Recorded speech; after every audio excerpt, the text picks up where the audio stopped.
ስግጥፍንስ ሰግዳለን ተፈምሳል ይሰገጣል ይፈመሳል ነው ነገሩ። አሁን አንዲት ታሪክ ይዤላችሁ መጥቻለሁ። መቀሌ ሄጄ እያለ ማለት ነው።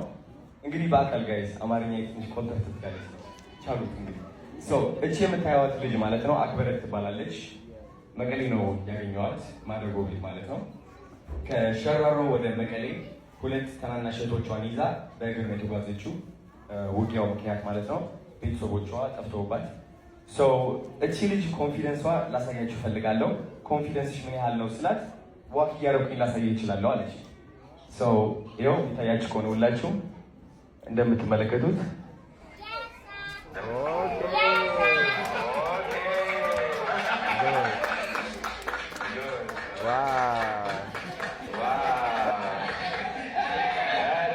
እስኪ ጭብጨባ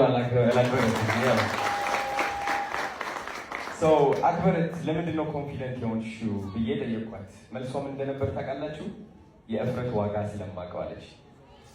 አያችሁ፣ አሁን አንድ ነገር ልነግራችሁ እፈልጋለሁ። እኔ አዶናይ፣ ይህ የምታዩት አዶናይ ከ4 ዓመት በፊት ይህ አዶናይ አልነበርኩም። ይህ አዶናይ ያመጣሁት እያንዳንዷ እርምጃ አዲሱ ማንነቴን በመወከል ነው። እነዚህ ልጆች ሲራመዱ ማለት ነው እኛ የምናየው ሜቢ ልብሳቸው ሊሆን ይችላል፣ ግን በአዲሱ ማንነታቸው ነው እየተራመዱ ያሉት። ይህ ትምህርት፣ ይህ ስልጠና ስለ ልብስ ብቻ ሳይሆን ስለ ኮንፊደንስ ነው። የምትፈልጉት ህይወት፣ የምትፈልጉት ደረጃ መድረስ ከፈለጋችሁ እያንዳንዷ እርምጃችሁ በአዲሱ ማንነታችሁ መሆን አለበት ማለት ነው። ከ4 ዓመት በፊት እንዴት ተራመድ እንደነበር ላሳያችሁ ወደ ውጭ ስወጣ ማለት ነው።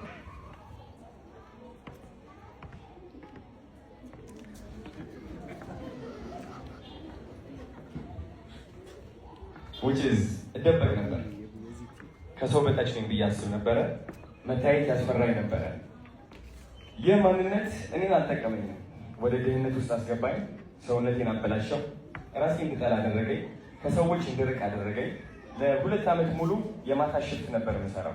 ማታ ለምን? ቀን ሰው እንዲያይኝ ስለማልፈልግ አፍርና ፈራን ነበረ።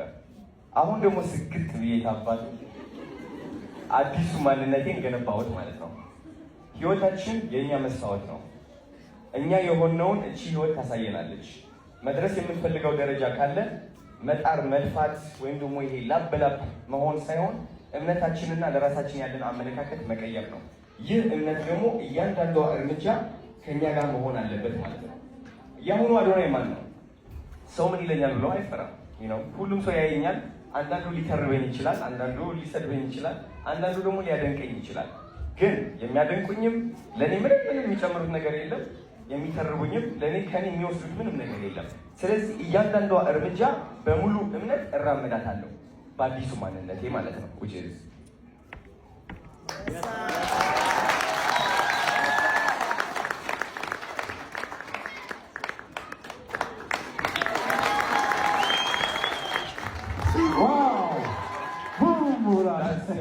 ኦውን ማድረግ አለባችሁ።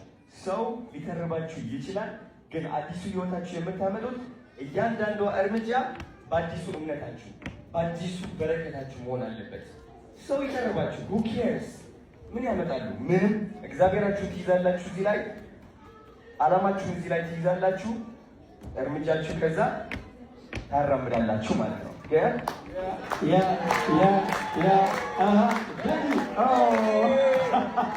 አመሰግናለሁ። እዚሁ እናቆያለን።